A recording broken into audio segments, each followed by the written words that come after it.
Marlos Menezes, e hoje vamos falar sobre poliedros, prismas e volume dos prismas. Vamos dar uma ênfase maior ao volume, porque para a gente poder fazer algumas questões do Enem, tratando sobre volume, que cai muito volume no Enem. E eu vou falar aqui qual tipo de volume, qual tipo de sólido geométrico o Enem muito gosta para tratar a questão volume. Então tá, para a gente falar sobre prisma, começar a falar sobre prisma, antes a gente tem que entrar no conceito de poliedro. Então vamos lá, vem comigo aqui. Vamos falar primeiro sobre poliedro convexo. O que vem a ser um poliedro convexo? Vamos lá. Se eu considerar N polígonos planos convexos, olha só, polígonos, planos e convexos. O que são polígonos? Polígonos é toda figura fechada que tem lados. E esses polígonos, eles, no caso do nosso estudo, eles têm que ser planos. Será que existe algum polígono que não seja plano, ou seja, que não esteja contido em um plano? Sim, é possível. Se um polígono é uma figura fechada, que tem lados, imagine você se eu tiver essa figura aqui, por exemplo, ó, desenhada no espaço. Ó. Vamos supor que eu tenha essa figura aqui e esse lado aqui seja um cruzamento. Isso aqui é uma figura espacial, tá? Considerando que eu torcia, como se eu estivesse torcendo uma folha de papel. Se eu torcer uma folha de papel, o que vai acontecer? Essa folha já não vai estar no mesmo plano. E não é por isso que ela vai deixar de ser um polígono, não vai deixar de ser um retângulo, porque ela vai continuar sendo uma figura fechada de lados. Então, aqui no nosso estudo de poliedro convexo, eu quero considerar N polígonos, ou seja, N, uma quantidade finita de polígonos, de figuras fechadas com lados, planas e convexas. O que seria um polígono convexo? Vamos lá, olha aqui, ó. Vou desenhar dois polígonos aqui. Vou desenhar de verde aqui o meu primeiro polígono. Ó. E vou desenhar um outro polígono aqui, ó. Olha esse polígono aqui. Como é que eu vou saber se o polígono é ou não é convexo? Agora pensa aqui comigo, ó. Se eu escolher na borda desse polígono, ou seja, em um dos lados desse polígono, quaisquer dois pontos, vamos colocar aqui, por exemplo, eu vou escolher dois pontos agora aqui nesse polígono aqui que eu construí. O segmento de reta que eu vou construir a partir dessas duas extremidades, ele sempre, nesse polígono aqui, ele sempre vai pertencer ao polígono. Olha aqui, ó. Nesse caso aqui, ó, quando eu construir o meu segmento de reta, ele vai fazer parte do lado de um polígono, ou seja, vai fazer parte desse polígono. Então, é pertencente esse segmento de reta que eu construí. Agora, eu vou pegar outros dois pontos. Ó. Peguei um ponto aqui e vou pegar um ponto aqui no vértice oposto. Olha aqui, se eu construir um segmento de reta, esse segmento de reta, ele vai estar totalmente dentro desse polígono também. Certo? Ótimo. Então, isso acontece nesse polígono. Eu não consigo encontrar dois pontos que eu construo um segmento de reta com essas extremidades, esses dois pontos estando dentro do polígono, de forma que o segmento de reta, uma parte dele, do segmento de reta, esteja fora do polígono. Eu não consigo fazer isso. Agora vamos analisar esse segundo polígono aqui. Ó. Nesse segundo polígono, eu posso ter aqui, por exemplo, ó, escolher esse ponto e esse ponto aqui. E quando eu traçar meu segmento de reta com essas duas extremidades, o que vai acontecer? O segmento de reta vai ficar dentro do polígono. Vai ficar dentro do polígono. Desculpe aqui o traçado meio irregular, mas ele vai ficar dentro do polígono. Tudo bem. Agora imagine você que eu escolha esses dois pontos aqui, ó. Esses dois pontos aqui. Esses dois pontos são vértices desse polígono aqui. E ele está dentro, se são vértices, eles estão dentro do meu polígono. Quando eu traçar agora meu segmento de reta, você tem que reparar aqui o seguinte, ó. Uma parte desse segmento de reta ficou dentro, mas uma parte que eu vou colocar aqui, destacar de azul, essa parte azul aqui, ó, ficou fora do polígono. E só a extremidade ficou novamente dentro do polígono. Ou seja, quando isso acontece, ou seja, quando é possível eu escolher dois pontos quaisquer dentro de um polígono e traçar um segmento de reta, cujas extremidades são esses dois pontos, e esse segmento de reta que eu acabei de traçar, ele não estiver totalmente dentro desse meu polígono, então eu estou diante de um polígono não convexo. Já aqui, esse meu polígono, ele é um polígono convexo. Tudo bem? Ótimo. Então agora vamos continuar aqui, ó. Deixa eu apagar isso aqui rapidamente. Olha o que acontece aqui. Eu estou considerando N polígonos planos convexos. Mas o quê? Esse N aqui, esse N tem que ser um número, o número de polígonos que eu escolher tem que ser um número maior ou igual a 4. Tá? Se eu tiver um número de polígonos escolhidos lá, com as características que eu vou falar aqui, e esse número de polígonos que eu escolher for menor do que 4, eu não vou conseguir fazer meu poliedro. Continuando aqui, e além disso, além de eu escolher considerar esses N polígonos planos e convexos, eu tenho que considerar mais algumas coisas. Primeiro, nenhum desses N polígonos esteja no mesmo plano. Os polígonos, eles não podem estar no mesmo plano. Outra característica, cada lado de um polígono é comum a 2 e somente 2 polígonos. Isso a gente vai ver melhor. É tipo assim, ó, eu estou construindo o meu polígono, por exemplo, um triângulo aqui, e eu vou construir o meu segundo polígono, que pode ser um quadrado, ou um quadrilátero, melhor dizendo, um quadrilátero, onde um lado do polígono é comum de 2 e somente 2 polígonos. Aqui eu construí 2, mas poderiam ser, tem que ser um número maior do que 4, tá? Aqui, ó, posso construir aqui agora um pentágono. Ó. E aqui, outro triângulo. Nesse caso aqui, olha só, você pode ver que cada lado é comum de 2 polígonos. Aqui, ó, esse lado só pertence a esses 2. Esse lado só pertence a esses dois, certo? Mas outra característica, vamos lá. Uma outra característica desses polígonos escolhidos é que o plano que contém cada polígono, ele divide o espaço em 2 semi-espaços. E um desses semi-espaços, ele contém todos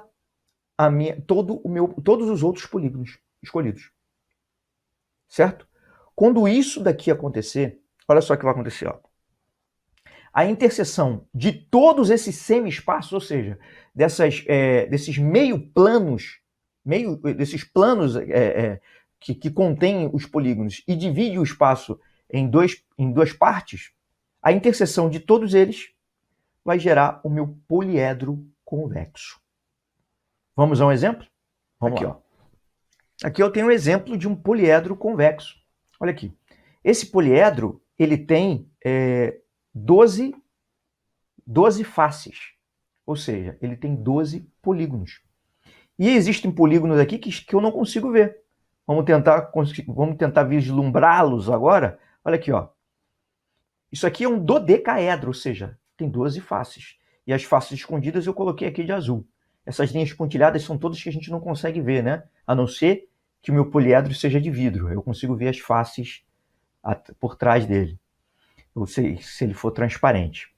Tudo bem, vamos agora a outro assunto. Olha aqui, eu estava falando de um poliedro convexo. O que seria então um poliedro não convexo? Então, se uma das faces do meu poliedro for formado por um polígono não convexo, o meu poliedro vai ser não convexo. E isso aqui acontece olha o que está acontecendo aqui. Raciocina comigo.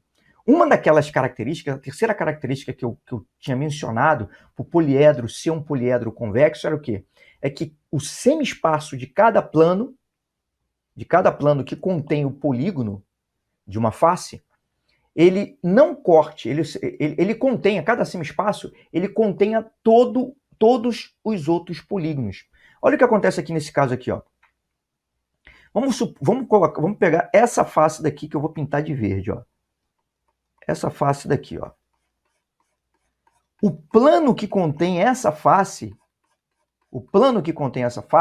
que eu vou dar uma exagerada nele aqui agora, vou desenhar o plano de cinza aqui, ó. Esse plano aqui, ó, isso aqui é uma representação do plano. Por quê? Porque o plano é infinito, tá? Esse plano esse plano, ele corta o meu poliedro aqui no meio.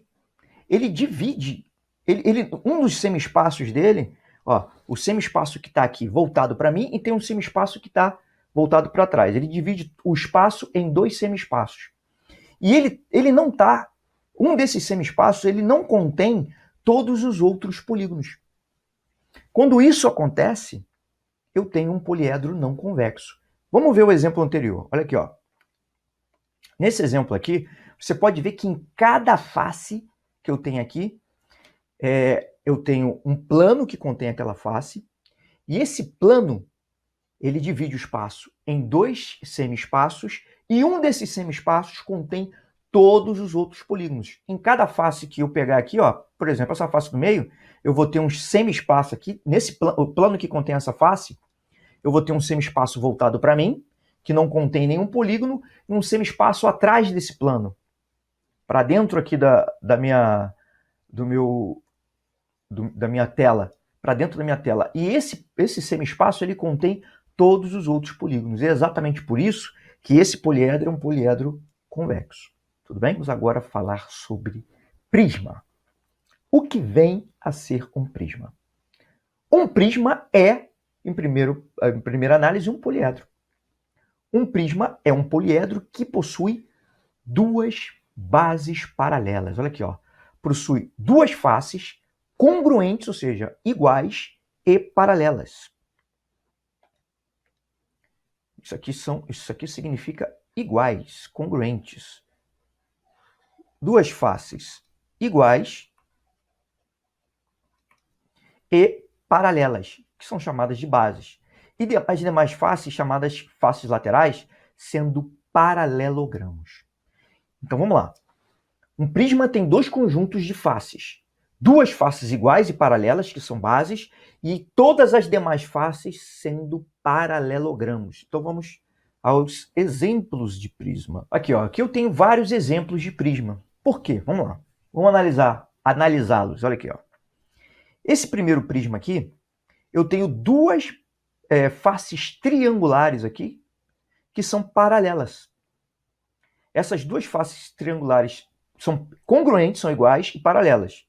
Congruentes elas não são porque o desenho não está lá essas belezas, mas considerando que essa face superior seja igual a essa face inferior aqui.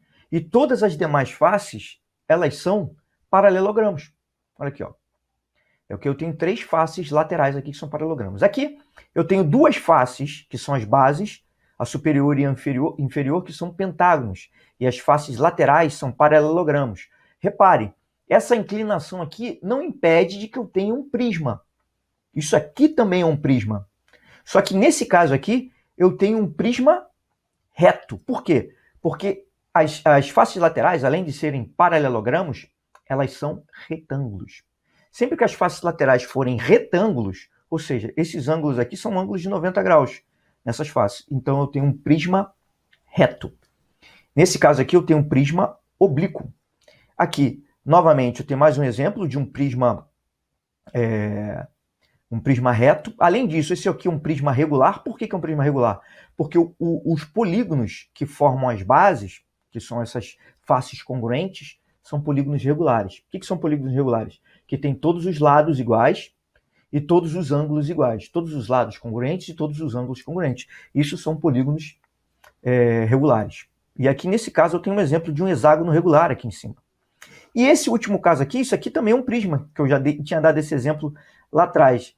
Isso daqui é um prisma, só que é um poliedro não convexo, é um prisma não convexo. Mas repare que é um prisma por quê? Porque eu tenho duas bases que são iguais e são paralelas, apesar de essas bases serem polígonos não convexos, isso não impede de que eu tenha um prisma aqui. E esse prisma aqui, se as faces laterais desse prisma forem retângulos, ele é um prisma reto. Então vamos aqui, ó.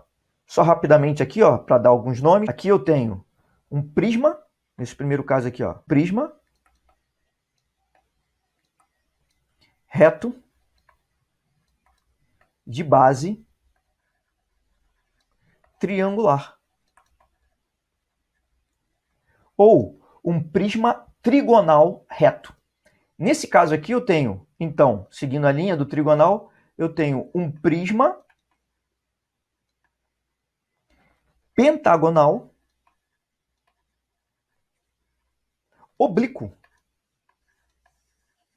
Por quê? Porque oblíquo, porque as faces laterais são paralelogramos que não são retângulos.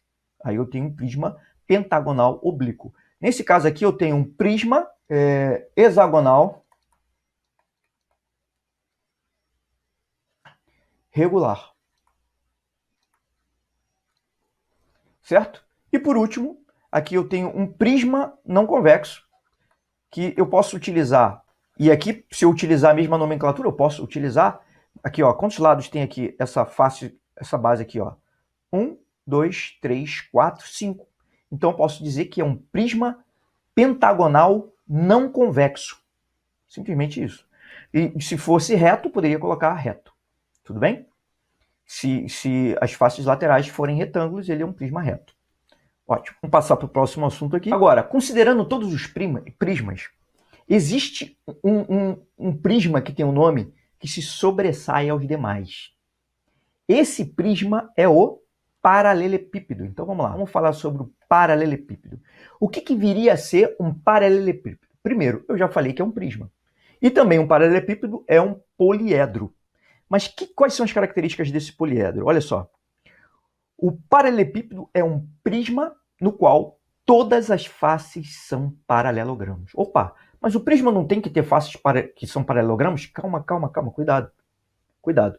Para ser prisma, eu tenho que ter duas bases paralelas e as faces laterais que são paralelogramos. Essas bases, essas faces que são paralelas, chamadas de bases do prisma, elas não precisam ser paralelogramos. Mas se forem, então eu estou diante de um paralelepípedo. Um paralelepípedo ele tem não só as faces laterais, desculpe, como a superior e inferior também sendo paralelogramos. Então vamos ver um exemplo aqui de paralelepípedo. Aqui, esses são exemplos de paralelepípedo. Aqui, ó, da mesma forma que a gente analisou no prisma, eu tenho aqui que essas duas bases são paralelas e são paralelogramos. Essas duas bases, elas têm que ser congruentes, mas olha só, eu analisando esse paralelepípedo, se eu olhasse essa base aqui e essa daqui, elas também são congruentes. Então, assim, eu posso chamar tanto isso daqui de base, a superior e a inferior, de base, como a da direita e da esquerda também de base, ou a da frente e a de trás de base. Num paralelepípedo, isso acontece. Eu tenho diversas bases, ou seja, eu tenho diversas faces congruentes. Olha aqui esse daqui, ó. Isso aqui acontece também aqui, ó. Eu tenho 3 pares de faces que são iguais, que são congruentes. Então eu posso chamar todas elas de bases, tá? Então, já falamos sobre paralelepípedo. Agora, dentre todos os paralelepípedos, vamos lá, existe um que se sobressai. E esse é quem? Você sabe qual é o nome do paralelepípedo que sobressai aos demais? É o cubo. O cubo também é um paralelepípedo. Então vamos lá. O cubo é um prisma? Todo cubo é um prisma. Mas logicamente nem todo prisma é um cubo, né? Mas todo cubo é um prisma. Todo cubo é um paralelepípedo. Vamos à definição de cubo então. É um paralelepípedo reto no qual todas as faces são quadradas. Eu precisaria falar reto aqui? Não precisaria. É um paralelepípedo no qual todas as faces são quadradas. Por quê? Porque para ser um quadrado, eu tenho que ter todos os ângulos iguais a 90 graus. Ou seja, necessariamente as faces laterais seriam retângulos. Lembrando que todo quadrado é um retângulo. Por quê? Um retângulo é o paralelogramo no qual todos os ângulos são iguais a 90 graus. No quadrado, eu tenho que um paralelogramo que, além dos ângulos serem iguais a 90 graus, ou seja, isso já é a condição suficiente para ele ser um retângulo. Além disso, eu tenho que ter todos os ângulos iguais a 90 graus. Então, quando eu tenho um paralelepípedo onde todas as faces são quadrados, então eu estou diante de um cubo. Então, olha aqui, ó. Vamos só ver o desenho aqui de um cubo. Você já conhece. Aqui, ó. Isso aqui é um cubo. Certo? Não tem muito o que dizer. Todas as arestas, que são esses segmentos de reta que ligam dois vértices, em um cubo, todas essas arestas aqui são iguais, são congruentes. E todas as faces também são congruentes. São quadrados. Tudo bem? Agora que a gente já passou por todas essas definições básicas, vamos ao volume do prisma. Como é que eu calculo o volume do prisma? Então é isso que a gente vai ver aqui agora. O volume do prisma, ele é muito fácil de ser calculado. Ele é nada mais nada menos do que a área da base vezes a altura do prisma. Lembrando que essa altura é a distância entre as duas bases congruentes. E a área da base é uma das áreas da base, das bases congruentes, tá? Posso pegar qualquer uma das bases, porque elas vão ter exatamente a mesma área, porque elas são congruentes. E eu multiplico essa área pela altura, eu já tenho o volume. E aqui um exemplo disso tá aqui, ó. Olha aqui, ó. Considerando esse prisma aqui, que a gente já viu como exemplo, como é que eu vou calcular, como é que eu calculo, então, o volume dele? Primeiro eu preciso da área da base dele e da altura. A área da base, a multiplicação dessa área da base aqui, ó, porque eu tenho que identificar quais são as faces congruentes. Aqui, ó, essa face é congruente, ou seja, é igual a essa. Então, eu posso pegar essa área da base, multiplicar pela altura e já tenho o volume do meu prisma. Tudo bem? Agora que a gente já viu toda essa teoria, já vimos o volume, como é que calcula, você vai perceber que as questões de prisma no Enem, para cálculo de volume de prisma no Enem, são muito simples. Não pode errar, não pode errar. Então, olha só, uma coisa que pode te derrubar muito facilmente, essas questões muito fáceis, são contas. Contas de multiplicação, de divisão. Essas contas não podem te derrubar de jeito nenhum. Você tem que treinar a conta. Você tem que fazer conta várias vezes. Muita gente fica tentando decorar um montão de forma, decora, e aí não consegue fazer contas básicas. E acaba errando, escorregando em coisa boba. Então, conta tem que ser treinada, conta simples. Não como é que eu posso dizer, demérito treinar isso. Não é demérito. É melhor todo mundo olhar e rir de você, porque você está treinando continha boba, do que você errar isso na prova. Isso não dá para acontecer. Então vamos lá, vamos às questões do Enem. Bom, questão 139 da prova de 2010 do Enem. A gente está fazendo aqui a prova amarela, tá? De 2010. Então vamos lá. Uma fábrica produz barras de chocolate no formato de paralelepípedos e de cubos, com o mesmo volume. As arestas da barra de chocolate no formato de paralelepípedo medem 3 cm de largura, 18 cm de comprimento e 4 cm de espessura. Analisando as características das figuras geométricas descritas, a medida das arestas dos chocolates que têm o formato de cubo é igual a... Então vamos lá, olha aqui, ó. Vamos sublinhar algumas coisas importantes no texto. Primeiro, ele me falou que tem o mesmo volume. Como é que eu vou calcular o volume do paralelepípedo? Olha aqui, ó. Vou desenhar um paralelepípedo aqui bem rápido aqui. Fica meio torto, mas só para a gente ter uma ideia aqui, ó. Isso daqui é um paralelepípedo, tá? Isso é um paralelepípedo. Ótimo. O paralelepípedo é um prisma. Então, o que eu preciso saber para calcular o volume dele é a área da base vezes a altura. Só que no caso do paralelepípedo, é só eu multiplicar as três medidas. Largura, comprimento, largura e espessura. Eu multiplicando essas três medidas, eu encontro o volume do paralelepípedo. Por quê? Porque duas dessas medidas necessariamente vão me dar a área de uma base. E a terceira medida, no caso de um paralelepípedo, vai ser a altura. É exatamente por isso que eu multiplicando as três medidas, eu já encontro o volume desse prisma, chamado paralelepípedo. Só isso. Então, nesse caso aqui, ó, o volume do meu paralelepípedo vai ter que ser igual a 3 vezes 18 vezes 4. Não importa a ordem aqui. Eu multiplicando essas três medidas, largura, comprimento e espessura, eu encontro o volume do paralelepípedo. E sei que esse volume desse paralelepípedo vai ser igual ao volume do meu cubo. Agora, pensando no cubo, aqui, ó, como é que eu encontro o volume do cubo? Também base vezes altura, só que no caso do cubo, todas as arestas são iguais. Largura, comprimento e altura. Então, isso daqui vai ser igual ao volume do cubo, que vai ser igual Olha aqui, a área da base, A vezes A ao quadrado. A área da base do cubo é isso, que é um quadrado, A vezes A. E vezes a altura, que também é A. Então, o volume do cubo é igual a A ao cubo. Então, para eu resolver isso daqui, eu tenho que... Ele pergunta o quê? A medida das arestas do chocolate que tem formado o cubo. A medida das arestas. Ele quer exatamente esse A aqui. Então, eu sei que A ao cubo vai ter que ser igual a 3 vezes 18 vezes 4. 3 vezes 18 vezes 4. Olha só, será que eu preciso fazer essa multiplicação? Não preciso fazer essa multiplicação, por quê? Olha só que interessante, ó. A vai ser igual a raiz cúbica de 3 vezes 18 vezes 4.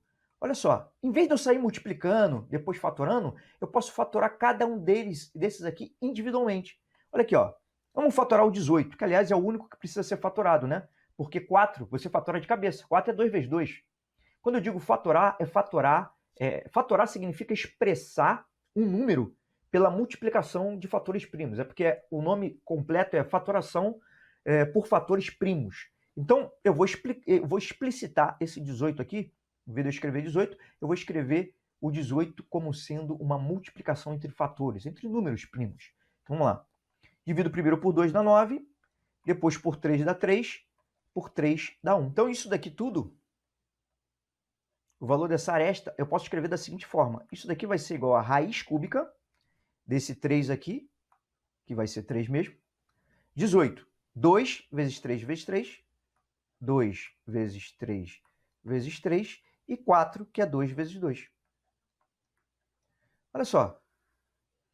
Não é raiz cúbica? Não é raiz cúbica? Significa o quê? Que eu tenho que pegar grupos de 3 para fugir dessa prisão aqui, que é a raiz quadrada. Então, olha só. Eu tenho 3 números, 3 algarismos 3 aqui, ó. 3, 3 e 3. Então, esse 3 vai sair. E eu tenho 3 algarismos 2. 2, 2 e 2. E eles vão sair. Então, a minha resposta, o meu A vai ser igual, o meu A aqui, que é a minha aresta, que ele está procurando, vai ser igual a 3 vezes 2, que é igual a 6 centímetros. Isso me deixa com a alternativa de letra B de bola. Tudo bem? Ótimo. Vamos então para a próxima questão. Vamos fazer então agora a questão número 150 da prova amarela de 2017. Vamos lá. Uma empresa especializada em conservação de piscinas utiliza um produto para tratamento da água, cujas especificações técnicas sugerem que seja adicionado 1,5 mililitros desse produto para cada 1.000 litros de água da piscina. Essa empresa foi contratada para cuidar de uma piscina de base retangular de profundidade constante igual a 1,7 metro, com largura e comprimento iguais a 3 e 5 metros, respectivamente. O nível da lâmina d'água dessa piscina é mantida a 50 centímetros da borda da piscina. A quantidade desse produto em mililitro, que deve ser adicionada a essa piscina de modo a atender às suas especificações técnicas é... Bom, pode perceber pela quantidade de questões o quanto o Enem gosta de prisma, principalmente de paralelepípedo, né? E aqui, a primeira coisa que a gente atenta aqui são as unidades. Tem que se tomar muito cuidado com as unidades utilizadas para você não cometer erros aí de vírgula e acabar errando a questão. Apesar de que as alternativas, elas te impediriam de errar dessa forma, né? Acredito eu. Então vamos lá, a primeira coisa que a gente tem que calcular é o volume dessa piscina. Então vamos aqui, ó. A piscina, eu tenho uma piscina, né, de base retangular, uma piscina de base retangular, e ele me falou que ele vai ter que colocar, vai deixar um nível da lâmina d'água dessa piscina mantida a 50 centímetros da borda da piscina. O que significa isso? Que ele não vai encher a piscina até o topo. Ele vai deixar aqui, ó, até o topo da piscina, 50 centímetros. Então isso daqui, vou marcar até de amarelo aqui, ó, essa alturinha aqui seria de 50 centímetros. Tudo bem. E aí, ele calculando o volume todo da piscina, o que eu tenho? Eu tenho largura, profundidade igual a 1,7. Então, o volume da piscina vai ser igual a 1,7 vezes 1,7 vezes 3 vezes 5. Isso daqui, esse volume aqui, ele vai estar em metros cúbicos. Metros cúbicos, beleza. Só que esse não é o volume de água que tem na piscina, esse é o volume total da piscina. Mas ele me fala que ele tem uma lâmina de 50 centímetros de profundidade. Então, aqui, ó, profundidade constante de 1,7. Então, o volume da água que vai sair, ó, o volume de água, na verdade, vai ser igual ao volume da piscina menos esse volume dessa borda aqui, que ele tem uma profundidade de 50 centímetros. 50 centímetros é igual a quantos metros? É igual a 0,5 metro, né? Por quê? Porque eu tenho a escadinha aqui, ó. Vamos lá, vamos relembrar aqui, ó. Eu tenho metro, decímetro e centímetro. Então, se eu vou subir, eu vou perder minha energia colocando assim, então vou diminuir o número. Então, 0,5 eu vou andar duas casas decimais, que vai dar 0,5. Então, o volume da piscina vai ser igual a... Isso aqui, considere que isso aqui é um prisma, tá? Essa parte de água que não está preenchida aqui, na verdade, uma parte da piscina que não está preenchida de água, é um prisma. E que tem uma profundidade de 50 centímetros. E a largura e o comprimento são iguais aos da piscina. Então, aqui eu vou ter 0,5 vezes 3 vezes 5.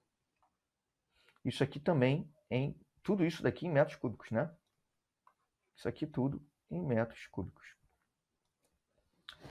E ele está me falando que vai usar o seguinte, ó. Então vamos lá, vamos ver. Essa piscina, 1 metro cúbico, eu tenho que lembrar que na verdade, 1 decímetro cúbico é igual a 1 litro.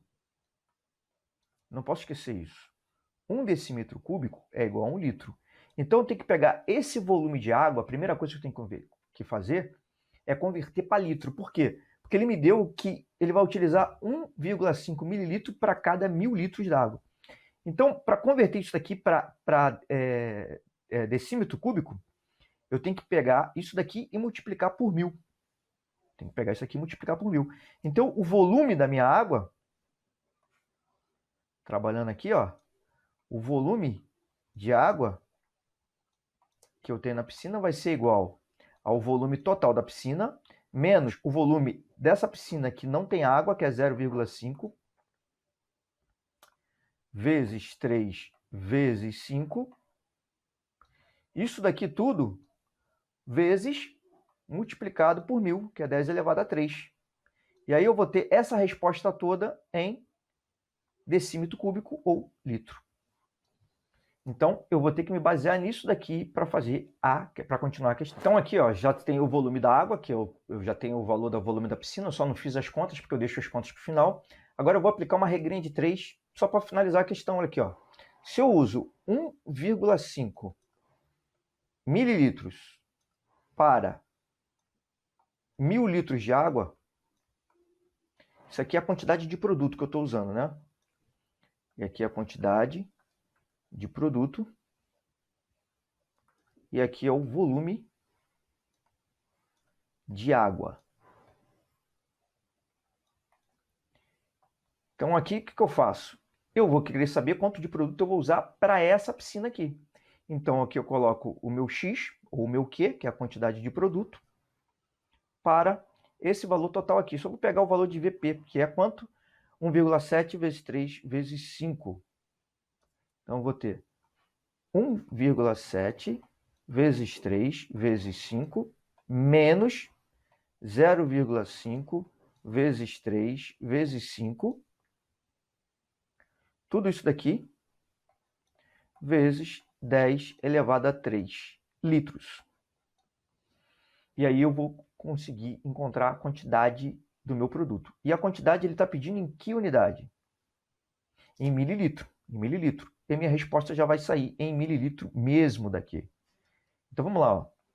Vamos fazer algumas simplificações, ó. Eu tenho 1.000 aqui e eu tenho vezes 10 elevado a 3, que é 1.000. Então eu posso já cortar aqui, ó. Primeira coisa, eu corto litro com litro, 10 elevado a 3, com 1.000. Então o que eu tenho, o que eu quero, na verdade, que é a quantidade de produto que eu vou utilizar, vai ser igual a 1,5 vezes isso aqui tudo.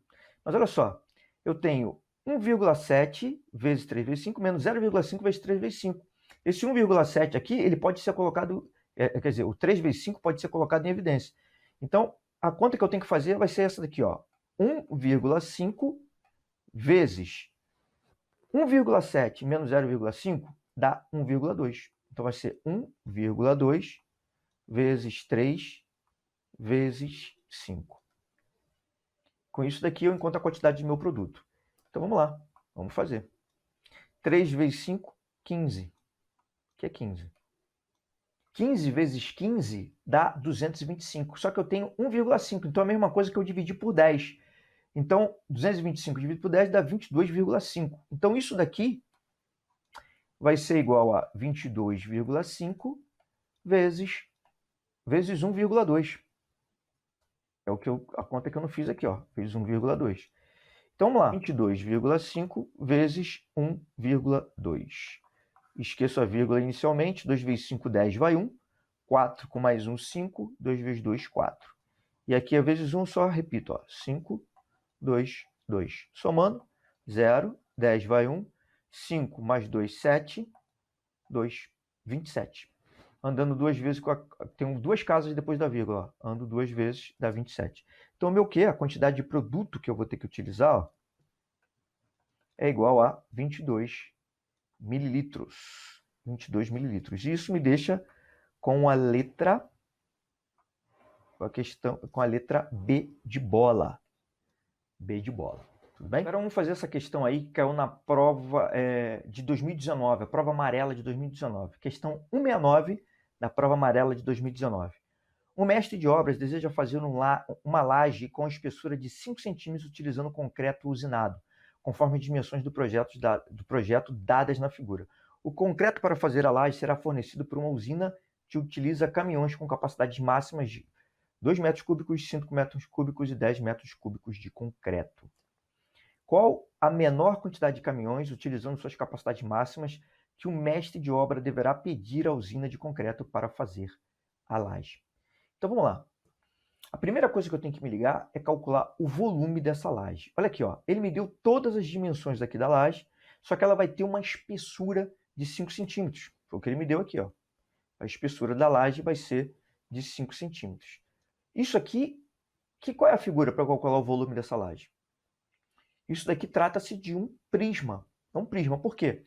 Porque essa daqui é uma das bases e depois que eu colocar uma espessura, a área de baixo da laje vai ser a mesma. Vai ser congruente essa área da parte superior da laje. Então, como é que eu calculo o volume de um prisma? A área da base, que é essa daqui, vezes a espessura, a altura, que no caso é 5 centímetros. Então vamos lá, vamos calcular a área dessa base aqui. Primeira coisa que eu faço é o seguinte, ó. Eu divido isso daqui em figuras conhecidas. Olha aqui, ó. Eu posso dividir em vários retângulos, ó. Olha aqui, ó, para calcular a área da base. Então, essa primeira área aqui, ó, 3 por 5, aqui eu fico com 15 metros quadrados. Aqui o total vai ser 3 por... aqui eu tenho 5 mais 2, 7. 3 vezes 7, 21. Então, aqui é 21 metros quadrados. Ó, largura 3 e altura 2 mais 5, que vai dar 7. Então, aqui, 21 metros quadrados. E agora faltou isso daqui, ó, que é 8 por 14 menos 5. Não, menos 6, ó. 3 mais 3, 6. 14 menos 6 dá 8. Então, 8 por 8, isso aqui, na verdade, é um quadrado. Isso aqui é 64 metros quadrados. Então, a área total da laje, a área da base do meu prisma, ó, a área da base do meu prisma vai ser igual a 64 mais 21 mais 15. Vamos tentar fazer aqui, ó. 64 mais 21. 64 mais 20, 84. Mais 1, 85. 85 mais 15, 100. Então, a área da minha base vai ser igual a 100 metros quadrados. E qual vai ser o volume do meu prisma? Volume do prisma. Cuidado agora. Por quê? Porque aqui está em centímetros. Ele me deu a altura é 5 centímetros. E a área da base é metros quadrados. Então, eu tenho que passar esse centímetro para metro quadrado. Lembrando que, novamente, da escadinha, ó, primeiro eu tenho metro, depois eu tenho decímetro, e depois eu tenho centímetro. Por último vem o milímetro. Mas aqui, ó, andando, eu tenho que andar 2 casas para chegar a metro. Então eu vou ficar com 0,05 metro. Então o volume do meu prisma vai ser 0,05 vezes 100. Isso vai ser igual a 0,05 vezes 100, é só eu andar 2 vezes com a casa para cá agora. Ó. 1, 2. Isso vai ser igual a 5 metros cúbicos, porque agora é volume. 5 metros cúbicos. E ele tem caminhões, ele vai ter caminhões com capacidade máxima de 2 metros cúbicos, 5 metros cúbicos e 10 metros cúbicos de concreto. E ele quer saber qual é a menor quantidade de caminhões utilizando a capacidade máxima. Logicamente, aqui, minha resposta é letra C de casa. Um caminhão com capacidade máxima de 5 metros cúbicos. E aí eu consigo encher a minha laje. Certo? Bom, essa foi a nossa aulinha de hoje. Agradeço a todos pela presença. Continue estudando. Um grande abraço a todos aí. Fiquem com Deus. Tchau, tchau.